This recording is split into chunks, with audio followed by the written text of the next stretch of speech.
Hi all welcome to Shaz's world. അപ്പോൾ നമ്മളിന്ന് വന്നിട്ടുള്ളത് ഇപ്പോൾ ട്രെൻഡിങ് ആയിക്കൊണ്ടിരിക്കുന്ന കൂന്തൽ നിറച്ചിൻ്റെ റെസിപ്പി ആയിട്ടാണ്. അപ്പോൾ നമുക്കതെങ്ങനെ പ്രിപ്പയർ ചെയ്യാമെന്നറിയാനായിട്ട് നേരെ നമ്മുടെ വീഡിയോയിലേക്ക് പോവാം.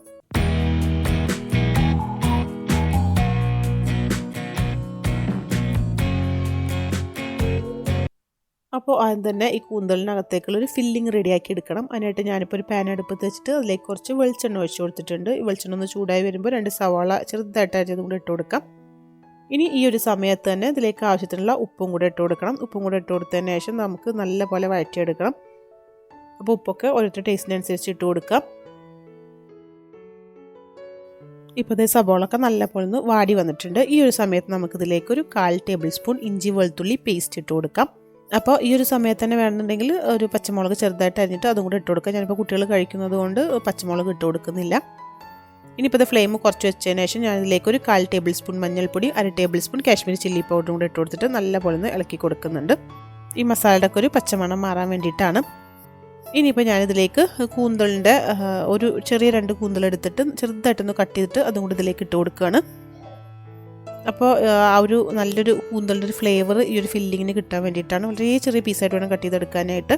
ഇനി ഇതൊന്ന് റെഡിയായി വരുന്ന സമയം കൊണ്ട് ഞാൻ ഒരു മിക്സിയുടെ ജാറിലേക്ക് ഒരു 2 ടേബിൾ സ്പൂൺ തേങ്ങ, 2-3 ചെറിയുള്ളി, ഒരു 1/4 ടീസ്പൂൺ പെരിഞ്ജീരകം എല്ലാം കൂടെ ഒന്ന് ചെറുതായിട്ടൊന്ന് ക്രഷ് ചെയ്തെടുക്കുകയാണ്. ഇതൊന്ന് അടച്ചിട്ട് കുക്ക് ചെയ്തെടുക്കാം. കൂന്തലൊക്കെ നല്ലപോലെ ഒന്ന് കുക്കായി വരട്ടെ. 2 മിനിറ്റ് കഴിഞ്ഞപ്പോഴേക്കും ഇതേ കൂന്തലൊക്കെ ഒന്ന് കുക്കായി വന്നിട്ടുണ്ട്. ഇനി ബാക്കി ഇത് ഫില്ല് ചെയ്ത് കഴിയുമ്പോൾ അതിന് അകത്ത് നിന്ന് ഒന്നും കൂടെ കുക്കായിട്ട് വരും. ഇനി ഇതിലേക്ക് നമ്മൾ റെഡിയാക്കി വെച്ചിട്ടുള്ള ആ ഒരു അരപ്പിട്ട് കൊടുക്കാം. ഇനി ഈ തേങ്ങയുടെ ഒക്കെ ഒരു പച്ചമണം മാറി വരുന്നത് വരെ നമുക്ക് 2 മിനിറ്റ് ഒന്ന് ഇളക്കി കൊടുക്കണം. പിന്നെ ആ കൂന്തലിൽ നിന്നൊക്കെ കുറച്ച് വെള്ളം ഇറങ്ങി വന്നിട്ടുണ്ട്. ആ വെള്ളമൊക്കെ നല്ലപോലെ വറ്റി വരികയും കൂടി ചെയ്യണം. 2 മിനിറ്റ് ഒന്ന് ഇളക്കി കൊടുക്കാം. ഇപ്പോൾ ഇതേ കൂന്തലിലെ വെള്ളമൊക്കെ വറ്റി തേങ്ങയുടെ ഒരു പച്ചമണമൊക്കെ മാറി വന്നിട്ടുണ്ട്. ഇനി ഫ്ലെയിം ഓഫ് ചെയ്യാം. നമുക്കിത് എങ്ങനെ കൂന്തൽ നിറച്ചെടുക്കുന്നതെന്ന് നോക്കാം.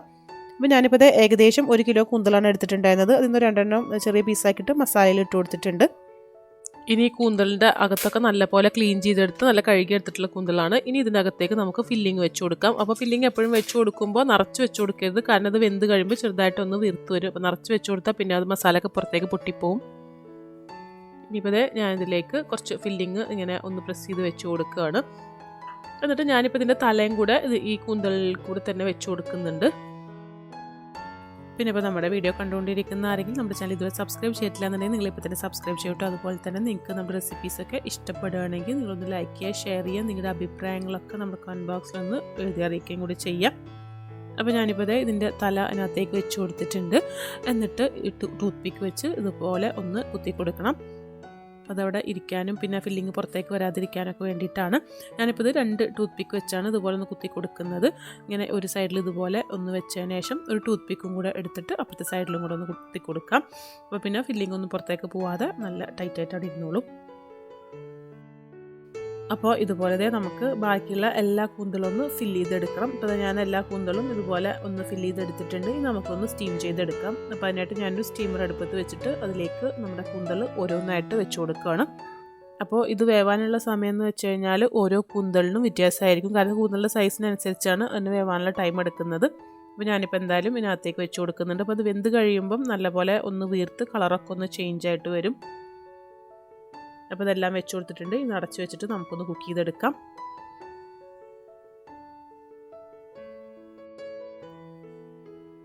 ഇപ്പോൾ ഇതേ കൂന്തളൊക്കെ നല്ലപോലെ വെന്ത് ഒന്ന് കളറൊക്കെ ചേഞ്ച് ചെയ്യുന്ന വീർത്ത് വന്നിട്ടുണ്ട്. ഫ്ലെയിം ഓഫ് ചെയ്ത് വെച്ചിട്ടുണ്ട് ഞാൻ. എന്നിട്ട് ഇതിലേക്കുള്ള മസാല റെഡിയാക്കി എടുക്കുകയാണ്. ഒരു പകുതി തക്കാളി നല്ലപോലെ അരച്ചെടുത്തിട്ടുണ്ട്. വെള്ളമൊന്നും ഒഴിക്കാതെ അരച്ചെടുത്തിട്ടുള്ളത്. ഇതിലേക്ക് ആവശ്യത്തിനുള്ള ഉപ്പിട്ട് കൊടുക്കാം. അതുപോലെ തന്നെ നമുക്കിതിലേക്ക് ഒരു 1/4 ടേബിൾ സ്പൂൺ മഞ്ഞൾപ്പൊടി, ഒരു 1/2 ടേബിൾ സ്പൂൺ കാശ്മീരി ചില്ലി പൗഡറും കൂടെ ഇട്ട് കൊടുക്കാം. പിന്നെ ഇത് ഒരു 3/4 ടേബിൾ സ്പൂൺ കാശ്മീരി ചില്ലി പൗഡറും ഇട്ട് നല്ലപോലെ എല്ലാം കൂടെ ഒന്ന് മിക്സ് ചെയ്തെടുക്കുകയാണ്. പിന്നെ ഞാനിപ്പോൾ ഈ ഒരു തക്കാളി അരച്ചത് ഇടാൻ കാരണം എന്താണെന്ന് വെച്ച് കഴിഞ്ഞാൽ ഇല്ലാന്നുണ്ടെങ്കിൽ നല്ലൊരു മസാലക്കുത്തുണ്ടാവും. അതില്ലാതിരിക്കാൻ വേണ്ടിയിട്ടാണ്. അപ്പോൾ അതേ കുറച്ച് കറിവേപ്പില ചെറുതായിട്ട് അരിഞ്ഞിട്ട് അതും കൂടെ ഇതിലേക്ക് ഇട്ട് കൊടുക്കുകയാണ്. അപ്പോൾ ഞാനൊരു പാൻ അടുപ്പത്ത് വെച്ചിട്ട് അതിലേക്ക് 2 ടേബിൾ സ്പൂൺ വെളിച്ചെണ്ണ ഒഴിച്ച് കൊടുത്തിട്ടുണ്ട്. ഈ വെളിച്ചെണ്ണ നല്ലപോലെ ചൂടായി വരുന്ന സമയത്ത് നമ്മൾ നേരത്തെ റെഡിയാക്കി വെച്ചിട്ടുള്ള ആ ഒരു പേസ്റ്റ് ഇട്ട് കൊടുക്കാം. അത് മുഴുവനായിട്ട് ഇതിലേക്ക് ഇട്ട് കൊടുക്കണം. എന്നിട്ട് നല്ല പോലെ ഒന്ന് ഇളക്കി കൊടുക്കണം. ഈ ഒരു തക്കാളിയുടെ വെള്ളമൊക്കെ ഒന്ന് വറ്റി ആ ഒരു മസാലയുടെ ഒക്കെ ഒരു പച്ചമണം മാറി എണ്ണയൊക്കെ ഒന്ന് ചെറുതായിട്ട് തെളിഞ്ഞ് വരുന്നവരെ നമുക്കൊന്ന് ഇളക്കി കൊടുക്കാം. ഇപ്പോൾ നല്ല പോലെ ഒന്ന് ഇളക്കി ഒന്ന് മിക്സ് ചെയ്തെടുത്തിട്ടുണ്ട്. ഇനി നമുക്കിതിലേക്ക് നമ്മൾ നേരത്തെ സ്റ്റീം ചെയ്ത് വെച്ചിട്ടുള്ള ആ ഒരു കൂന്തലുണ്ടല്ലോ അതിങ്ങനെ ഓരോന്നായിട്ട് ഇട്ട് കൊടുക്കണം. ഓൾറെഡി ഇത് വെന്തിട്ടുള്ളതാണ്. എന്നാലും അതിൻ്റെ മേലെ ആ മസാലയൊക്കെ ഒന്ന് കോട്ട് ചെയ്ത് ഒന്ന് ഫ്രൈ ആയിട്ട് വരുമ്പോൾ ഒന്നും കൂടെ നല്ല ടേസ്റ്റാണ്. അപ്പോൾ അതേ ഞാനിതിലേക്ക് കൂന്തലൊക്കെ ഇട്ട് കൊടുക്കുകയാണ്. കൂന്തൽ ഇട്ട് കൊടുത്തതിന് ശേഷം ഒന്നും കൂടെ ഒന്ന് ഇളക്കിയിട്ട് ഒന്ന് മിക്സ് ചെയ്തെടുക്കാം. ഭയങ്കര ടേസ്റ്റി ആയിട്ടുള്ള ഈ ഒരു മസാലയാണ് കേട്ടോ. ഇതിൽ നിങ്ങൾ ഒന്ന് കുക്ക് ചെയ്തെടുത്ത് കഴിയുമ്പോൾ നിങ്ങൾക്ക് മനസ്സിലാവും. ഒന്ന് നല്ല പോലെ ഒന്ന് മിക്സ് ചെയ്തെടുക്കാം. ഇനി ഈ ഒരു മസാലയൊക്കെ നല്ല പോലെ ആ ഒരു കൂന്തലിലൊന്ന് കോട്ടായി ഒന്ന് ക്രിസ്പി ആയിട്ട് ഒന്ന് ഫ്രൈ ആയിട്ട് വരണം. അപ്പോൾ അതുവരെ നമുക്ക് ഒന്ന് ഇളക്കി കൊടുക്കണം.